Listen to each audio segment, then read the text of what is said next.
Enzo Recto, kalaban ang katiwalian at kasinungalingan, kakampi sa katotohanan at kabutihan.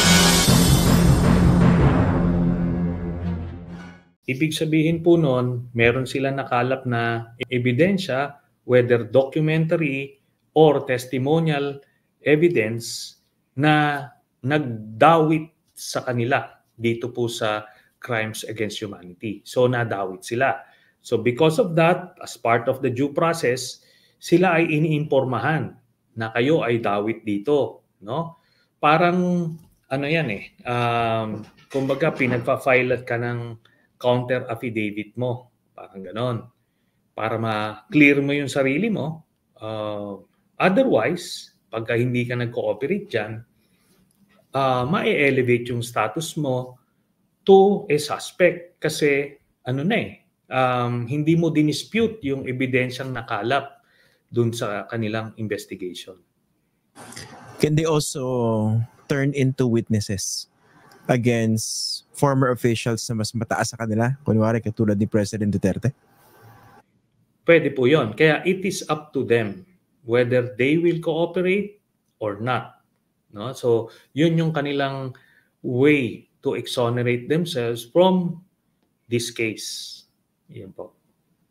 Itong pag sinabi niyo pong PNP officials, how high are or were the ranks in relation to the performance of their duties nung conduct po ng drug war? Iba't ibang mga ranggo po, no? From the very high until dun sa mga mga involved dun sa mga operations on the ground, even mga mid-level or mid-ranking officers. So yun po, hindi po natin kasi mapapangalanan kasi malalagay sila sa peligro pag napangalanan sila. Okay. Tapos ito, sir, no? Kasi diba I understand, dito sa ICC investigation, technically wala pa naman kasing formal charges, no? Tama po ba? Hindi pa naman talaga napupunta sa ganun level. Correct me if I'm wrong, no? Nag-iimbestiga pa yung ICC prosecutor. Pero nga po, di ba ang tumbok naman dito, hindi naman kailangang mapapanagot lahat ng mga involved sa drug war. Di ba yung mga maliliit? Di ba kailangan dito yung pinakamalalaking isda? Tama po ba? Opo, ganun po ang disenyo nitong ICC. They're interested dun sa mga mastermind or dun sa mga talagang pinakamabibigat yung kasalanan.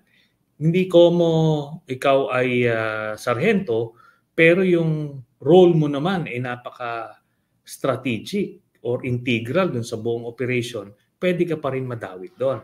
So hindi tinitignan dito yung rango kung hindi yung level of responsibility as regards the crimes against humanity. At ito, for sure may mga abogado na nanonood nito ngayon, kinukumpara nila palagi doon sa criminal justice system natin, no? Yung proseso natin, iniisip nila ganun din. Iba po ang proseso ng ICC, no? Yung investigation stage, ito pagka sila ay ready na sila or confident na sila that they have enough evidence against the all concerned, no? Magpa-file na sila ng application for warrant doon sa pre-trial chamber even before ito formally na isasampa sa ICC court, no? So merong ganon para ma-secure nila kasi wala nang trial in absentia ang ICC. Kaya importante na ma-issuehan ng warrant bago pa magsimula yung trial. Dito kasi isasampa sa korte yung kaso, tapos yung judge ang mag-i-issue ng warrant of arrest pag nakakita niyang merong probable cause. So nasa korte na. Dito wala pa sa korte. Meron lang tinatawag na pre-trial chamber na yun yung magre-review nung application for warrant of arrest. So, yun po. Okay. Dito po sa mga kinausap na ng ICC na mga dati at active na PNP officials, sabi niyo more than 50. Kasama po ba dito si Bato de la Rosa na ngayon ay senador pero siya po yung nag-implement ng drug war early on bilang PNP chief? Palagay ko it goes without saying na talagang kasama na siya dyan, no? Anyway, alam din naman niya na kasama siya. Pero baka hindi siya kasama necessarily dun sa yung na-communicatean ng ICC kasi given na yung status niya na na siya principally involved siya, no? Hindi siya accessory, no, or hindi minor yung kanyang role, so given na yon. So baka hindi na siya in-inform as implicated kasi isa na siyang primary suspect. Nga po. Help me understand po, no, sir.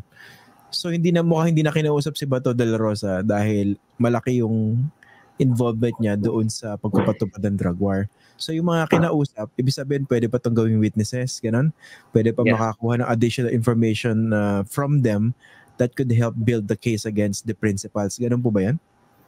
Yes.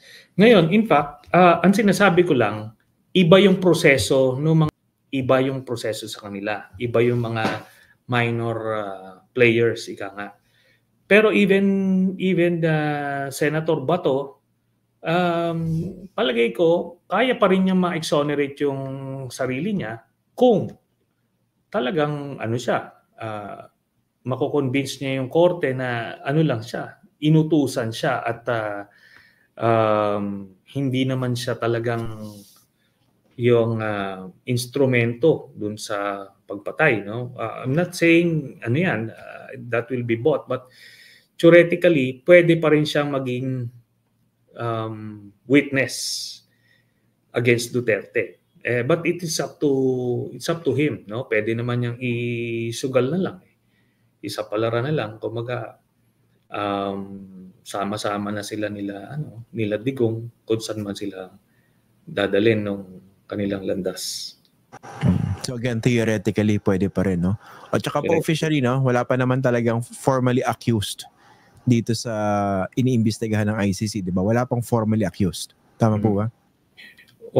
We are just deducing based on the information we submitted. Yung mga evidence, yung mga testigo na humarap, kung sino yung mga madalas na may mention, sino yung substantial, yung ebidensya, madideduce mo na from there. Pero yung mga na-implicate kasi, meron pa rin pagka lumawak yung investigation, pwede silang na-elevate. Ganon. Sa pagkakaalam nyo ba, bumalik na yung ICC investigators dito sa Pilipinas since December or babalik anytime soon? Palagay ko hindi na nila kailangan bumalik. Mukhang nagawa nila yung kailangan gawin. Nakausap nila yung kailangan kausapin. Kaya dinideduce din natin na nasa wrapping up stage na sila ng investigation. Kaya nga we made the approximations during our past interviews na late second quarter lalabas yung warrant, no? That is based on our approximations or estimates.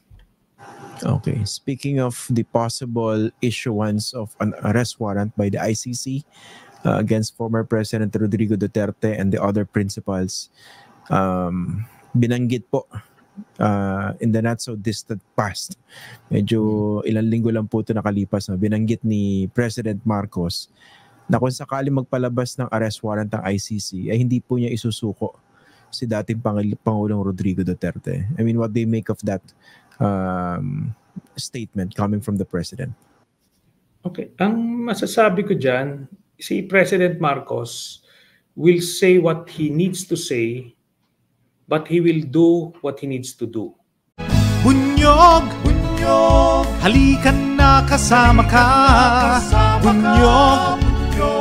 Kapag buklod ay may pag-asa, Luzon, Visayas, Mindanao, isa ang pananaw. Sa bagong Pilipinas ang bunyog isisigaw. Bunyog, bunyog.